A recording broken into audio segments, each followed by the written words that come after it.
7h10, bienvenue à vous si vous nous rejoignez sur Radio J. On vous avait parlé d'une date importante, le 29 avril 2025, c'est les 80 ans que les femmes ont voté pour la première fois. On le disait dans le sommaire, on est avec Rachel Flore-Pardo, avocate que vous connaissez bien sur les antennes de Radio J. C'est une date importante aujourd'hui, Rachel, 29 avril. Et oui, il y a 80 ans aujourd'hui, les femmes françaises votaient pour la toute première fois. C'était un 29 avril 1945 pour des élections municipales, un moment historique dans un pays encore meurtri par la guerre où tout était à reconstruire, y compris la démocratie.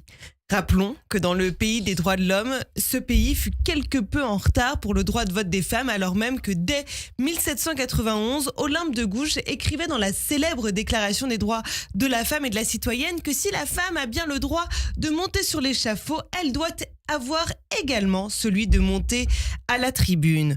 En France, pour écarter les femmes des urnes, on disait d'elles qu'elles étaient irrationnelles, hystériques, insuffisamment instruites, trop influençables par les prêtres ou leurs maris, dépourvues de tout libre arbitre, inaptes à la chose publique et au combat politique. Et pendant que la France résistait, d'autres pays avançaient. La Nouvelle-Zélande dès 1893, la Finlande dès 1906 et même l'Angleterre pour certaines dès 1918. Il faudra finalement attendre la guerre, la résistance, la chute de Vichy et l'ordonnance du 21 avril 1944 signée par le général de Gaulle pour que les Françaises deviennent électrices et éligibles dans les mêmes conditions que les hommes. Alors, est-ce qu'elles ont voté ?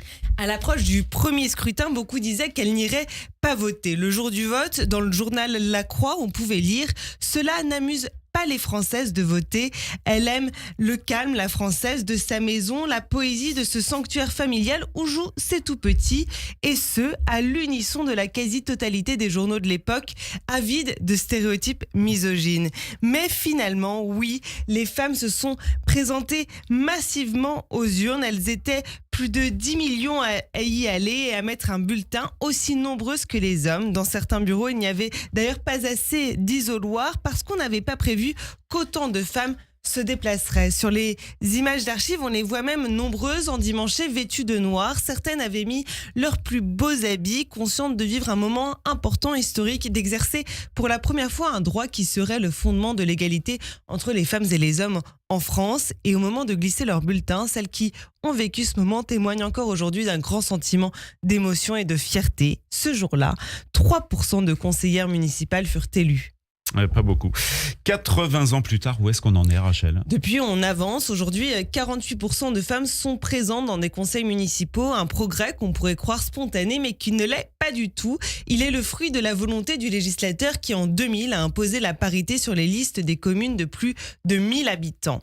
Encore très récemment, le législateur est intervenu 1 an avant les prochaines élections municipales avec une loi qui vient imposer l'exigence de parité jusque dans ces plus petites communes. À ceux qui s'opposent au quota, rappelons que la loi sur la parité ne concernant pas la fonction de maire, 80% sont des hommes. Pareil dans les départements, 80% des présidents sont des hommes et les 2/3 des conseils régionaux sont présidés par un homme. Quant au poste à haute responsabilité, ministère régalien, grande collectivité, les femmes restent largement minoritaires et seuls 15% des pays du monde sont dirigés par des femmes. Alors si les femmes votaient pour la première fois il y a 80 ans, leur pleine participation à la vie politique est encore entravée. Une étude récente montre que 3 femmes élues sur 4 ont déjà été confrontées à des remarques ou comportements sexistes. Ces pressions ne sont pas sans conséquences parce que près d'une femme sur 3 engagée en politique a déjà songé à abandonner son mandat ou sa candidature à cause du sexisme auquel elle est confrontée.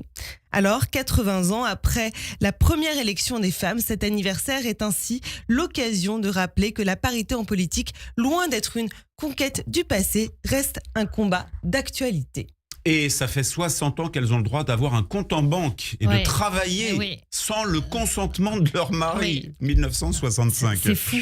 C'est fou. 1965, ça ne fait pas si longtemps en fait. On voit combien ces victoires sont récentes. Merci Rachel Flore-Pardo, avocate. À la semaine dans 15 jours.